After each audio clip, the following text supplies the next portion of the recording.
Well, how festive is this? How good is this? A good day to you from Las Vegas, Nevada. I'm Jon Anik. Welcome to the UFC 264 betting preview presented by DraftKings Sportsbook. And man, have we got all hands on deck today as I am joined by the veteran mixed martial arts journalist from The Ringer, Chuck Mindenhall, and a man who really needs no introduction around these parts or any other from the 305, Jorge Gamebred Masvidal.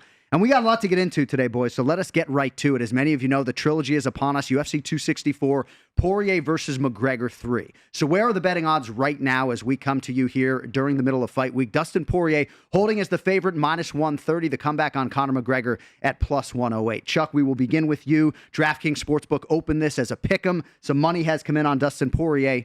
Why do you think he's the betting favorite, at least right now? I think that it's just that we saw in January, the last fight, we saw what he was able to do. I think a lot of that has to do with an esoteric stake. So when he fought in 2014, when they first met, right, it was the Conor McGregor show. It was all downhill momentum for that guy. I felt like everything was a part of the Conor McGregor bubble. This was kind of the perfect setup for him, for Dustin Poirier to go into a situation where there's a couple thousand fans at Fight Island to really focus in, put all that aside, and do what he did. And I felt like, I'm sure you guys will agree to an extent, I felt like he had a lot of options to him on how he might want to take that fight. And right, he had McGregor kind of dancing to his tune a little bit. It really comes down to the adjustments that McGregor's going to make. But I think the line is actually just about there. To me, it feels like a coin flip. So, well, Jorge, Dustin Poirier is your longtime teammate and friend. What can you tell us about his training camp and ultimately the position that he comes in to this trilogy?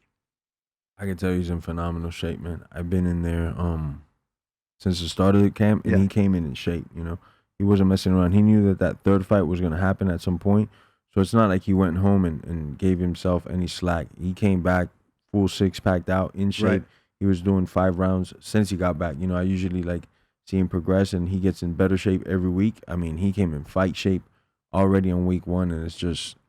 he's looking phenomenal, man. He's going to hurt somebody. All right, well, the series is 1-1, and the trilogy, of course, is going to be completed here in a matter of days, and we want to welcome in the 4th member of our broadcast team. He is the Director of Race and Sportsbook Operations for DraftKings, Johnny Avello, certainly a legend around these parts, and I know for me and Chuck, it's been great to get to know you and chop it up with you a little bit. What can you tell us about the handle and the action that has come in on this main event thus far?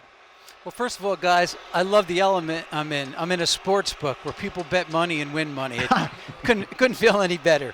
The money that's being bet on this so far is actually coming on McGregor. Although the line move has gone from a pick to minus 30. That's because most of the money has come in as of late.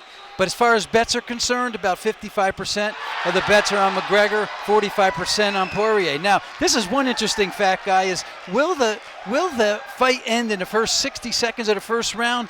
I have never seen this since I've been bookmaking. 100% on the money says yes. Yeah, I believe that. So, Johnny, when you're setting a line for this trilogy fight, obviously Conor McGregor was a much more prohibitive favorite for that second meeting. You opened this a pick'em. Any insight as to why you opened at that number? Well, let's go back to the first fight back in 14. We opened McGregor minus 280. He wins that fight easily. Now we go to the 6 months ago. We opened him up, I think it was 280, went up to 330 at close. He loses that fight. So bookmakers have to make adjustments. So we thought a pick'em was the right adjustment for this one. The bettors have told us that the adjustment wasn't enough. So pick him up to 130 so far, Poirier. But I think there's going to be plenty of McGregor money. This fight may even come back. In my next lifetime, I want to come back as Johnny Avello, but I just got to be Jon Anik for today. Gamebred, I want to go to you on Dustin Poirier here. What do you think he needs to do to win this fight? I know you have a healthy amount of respect for Conor McGregor, especially early in the fight. What does Dustin have to do to make sure he gets the job done? I think Conor gets his timing better than anybody, faster than anybody. So if he can't get his timing on the feet right away, he has to do things, move, chop his legs, grapple, wrestle with him.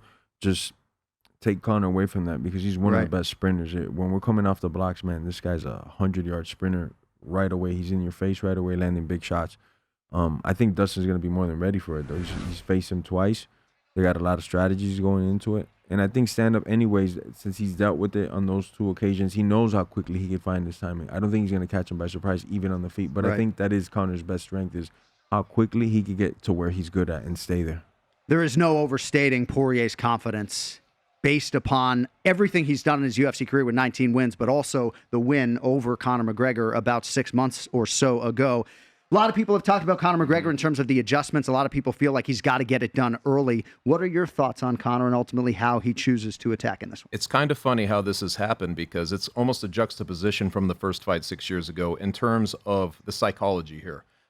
Conor controlled the narrative. Conor had the psychology behind him, the collective rooting interest, I think. This has gotten strange because I think of the way Poirier showed himself in this last fight. I feel like now the mental side falls to Conor McGregor to react, right? Because he has more to think about. Those calf kicks that were landing and taking his legs out of the action. He also got taken down pretty immediately in that last fight. There's more things for him to do. You can even see it in the gamesmanship going on Twitter a little bit with the first to shoot. Yeah, that whole thing. I feel like there's some mental play, but this time I feel like the mental edge actually goes to Poirier. That stuff fascinates me. And then you look at a trilogy fight and it becomes the broader picture, right? It becomes maybe Poirier's story the whole way. Like right. It's one of those type of things. So the stakes are pretty crazy in this one. I feel like the legacies, there's going to be a fork in the road one way or another. I think that Poirier has probably established himself somewhere pretty high anyway, but this would just make him, I know you were talking about him being a Hall of Famer at some point. I think that this would just solidify something like that. All right, so there's only one member of the panel who's required to make a pick today. GameBread, it's not you, so that's a good thing. Chuck, who do you have in this main event? You know who I was going to pick. I think it goes without saying. We confer. I went back and forth on this. This is a tough one, but I think that ultimately, when I look at it, you look at the evidence from 2014 and you look at it in 2020 in January, I see such a difference. And realistically, Conor McGregor's had what? He's had a couple of fights at lightweight. He's had one victory. Right. I think these things really matter. Dustin Poirier has been at it. He's been doing this for so long. You can tell that the aura of this fight doesn't affect him in the way that it might have when he was younger. I just can't pick against him. I'm going Dustin Poirier with this one. All right, looks like Dustin Poirier is the pick to click for Chuck Mindenhall. All right, co-main event, a healthy appetizer for McGregor and Poirier, of course. Stephen Wonderboy Thompson, the fourth-ranked welterweight contender, taking on second-ranked Gilbert Durinho Burns. Johnny Avello, I want to open with you here, at least as we look at the number on DraftKings right now. Stephen Wonderboy Thompson, minus 155. Gilbert Durinho Burns, plus 125. What can you tell us about those numbers relative to the opening number and where some of the early action is on the co-main event? A little bit of movement here. We opened the fight a little bit higher. We had this fight at 165 down to 155. 51% of the handle right now on Burns, 49% of the handle on Thompson. So it's my kind of fight. I love it. I love equal action like that, guys. It's a great fight. We got a jiu-jitsu guy against an outstanding striker. Don't sell this one short either. This looks like it could be a main event any other day. Bookmakers love that two-way action. Jorge, you have shared the octagon with Stephen Wonderboy Thompson. I'd imagine he's a difficult guy to fight, to prepare for. You had some success in that fight, obviously, but what makes him such a significant challenge? He's amazing at keeping it in his distance where not everybody is used to competing in that distance. And he's not fighting the outside. He's fighting like an outside. And, man, he's great at keeping it there the whole time, landing strikes. And a lot of his strikes look like the last strike that he threw, but it's not, Right. His side kick blends in really well with his high kick, and his straight punches are followed by kicks. I think he does a really, really good job of just keeping the fight on the outside and never letting you get to your game. I think at 170, Durinho hasn't shown a lot of his grappling skills at 170. He hasn't been able to take guys down and control them. I think he's a little bit undersized. I don't see him having success after the first round. If he was to catch Thompson in the first round and submit him, right, I think he could win it. But that's the only way I give him. I'm leaning towards Thompson, heavy landslide, just outworking him every round, stuffing takedowns, and keeping him on the feet and just lighting him up. Yeah, Burns definitely has knockout power. You think he needs a floor fight, though, to win? Or I think on the feet they're, and, crazier things have happened, but I think on the feet they're worlds apart. Yeah. As in Thompson understands striking. Durinho just realized that he has a little bit of hand power and he can knock guys down, but he doesn't understand the game completely. He doesn't understand setups or when he's getting set up himself. Thompson has a very firm understanding of that. And to get to his legs, it's not easy, man. The guy is just a nightmare, I think, for wrestlers. That distance that he imposes the whole freaking time, amazing. Chuck, how do you handicap this co-main event? Gilbert Burns, plus 125. He's the underdog. Despite having the higher ranking, he gets the red corner. How do you handicap this fight? I agree with Jorge 100%. I think that his best chance of getting it done is early, because if evidence has told us anything, is that Wonderboy Thompson never gets blown out, right? Like with maybe the outlier being obviously that Pettis fight where he was caught in that, but he doesn't get blown out. And he kind of forces you very subtly to fight his fight. I know Masvidal knows a lot about this because you'll see his offense incorporated retreating is part of his offense. He weaponizes his retreat. It's kind of it's a very difficult type of thing when he's blading and he's throwing those kicks and everything. I think the longer the fight goes on, the more that the other, Burns might have to ratchet up his pressure and want to come back in this fight. But that's kind of playing right into Wonder Boy's what he wants to do because he's so good at countering. So I see this being early for Burns if he can get it done, but the later it goes, I see it for Thompson. All right, it sounds like the iconic Jorge Masvidal is picking Stephen Wonderboy Thompson, but he is not contractually obligated to make a selection today. You are. Yep. So, Chuck, who's the pick to click in the co-main event? So I'm definitely going to go Wonderboy Thompson. I think this is actually a great fight for him. He's also, is he 38 years old? He's right around 38 years old. I think he's at the last moment, right, where he's really going for his title run. He stays out of harm's way. He knows how to keep guys at distance, as he was mentioned. I just think that he's going to outpoint him. He's okay outpointing him. You know what I mean? I think, and that's some people don't like that type of fight, but it's masterful stuff that he does in there. And I think that that's how he's going to get it done, a decision. I saw you lean in. You got a final thought on Burns Masvidal, or excuse me, Burns Thompson? Are you good? Yeah, I'd like to fight any of those winners. I know. Oh yeah, definitely like to fight the winner. Final thoughts. If Gilbert, I think, gets overcommitted, I think I can see Thompson with a stoppage, man. All right. Yeah. All right, we'll see how it plays out. And, of course, DraftKings Sportsbook has all of the propositions that you're looking for, if indeed that is your cup of tea. All right, Johnny Avello, I want to get to you on one final topic today before we put a bow on things. Sugar Sean O'Malley was to face Louis Smolka on pay-per-view this Saturday night. Louis Smolka has been infected by staph. So in steps the New Englander Kris Moutinho on short notice to make his UFC debut. He's won 2 in a row on the regional scene in New England. Not a lot of film on this guy. So for you as the bookmaker, how do you even go about setting a price when you have a guy in Sean O'Malley who's on the cusp of bantamweight title contention taking on the far lesser known Kris Moutinho? Yeah, he's fought some soft competition, so I had 2 darts, John. One of the darts was minus 835, and the other one was minus 1100. So I threw the one, it landed 835. That's the price we landed on. I don't think anybody wants to lay 835, but it sure looks like an easy price for easy money, doesn't it? So, yeah, I mean, if you don't know, $835 on a straight wager on Sean O'Malley returns you $100. So risk-reward, not a great situation there. What are your thoughts, Chuck, on O'Malley and Moutinho here in a few days? If there's a moment of hesitation to take that type of bet, it would obviously be the durability, right, of O'Malley, because we've seen him hurt to the point where on one fight he was able to finish it. He does his post-fight interview on the ground, but he's hurt. And the next one against Chito Vera, he couldn't continue, and it hurt him, and he loses the fight. The durability thing is what always makes you a little bit hesitant on that sort of thing. But take that side of it away.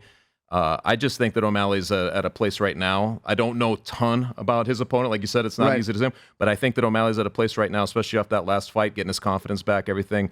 He looks really good to me, so I feel like that should be easy money. Jorge, Sean O'Malley feels like right now his mindset and his skill set are good enough to challenge for the Bantamweight Championship. I don't know where you fall on O'Malley and how high you think his ceiling is, but he's putting a lot on the line here, fighting a newcomer that could take a lot of what he has worked for away. What are your thoughts on what we might see this week? Athletically, I think the kid is beyond gifted. You know, his timing, his distance, reflexes, his technique, and the little bit of time that he's been in the sport and how he's put it together, I think he's phenomenal there. Like you say, though, durability and dogness on a fighter is like, man, everything, though, especially in longevity and especially in the UFC where, you know, maybe you might fight a newcomer now, but then after that, you're going to be in the gauntlet. You're going to fight number 4, number 3, number 2, and you have to be durable. But I don't think he's going to have to be too durable against this guy. You know, I think, you know, I don't know anything about the other guy. Yeah. I'm guessing O'Malley walks over him. You're right, though. You're right, though, in terms of O'Malley's durability. It's been called into question, and obviously there are a lot of examples of it failing him in the past. And Moutinho is a dog, right? If you're looking for the dog, I mean, he is a dog, but he is a decided underdog. And me usually, because I don't believe that nobody's in a fight, that nobody's 10-1 over a guy or something like that. Right. So I usually will bet on the underdog for these, even if it's like $100 I'm throwing away. Just, you know. Yeah. Why not? All right, good stuff. Well, McGregor versus Poirier 3, of course, is coming up this weekend, and we want to get you in on the action at DraftKings Sportsbook, the official sports betting partner of UFC. And how about this knockout offer for this weekend?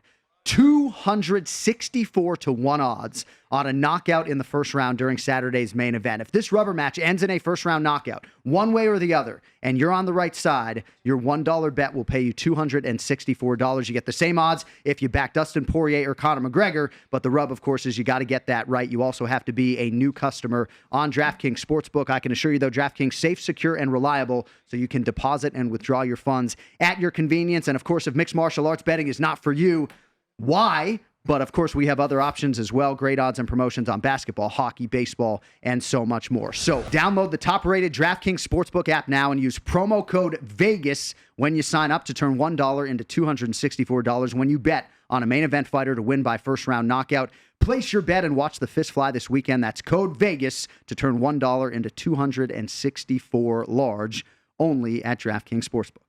All right, thank you all for indulging us for this UFC 264 betting preview presented by DraftKings Sportsbook. For Chuck Mindenhall, Jorge Masvidal, and Johnny Avello, Jon Anik saying so long for now. We'll see you next month in advance of UFC 265.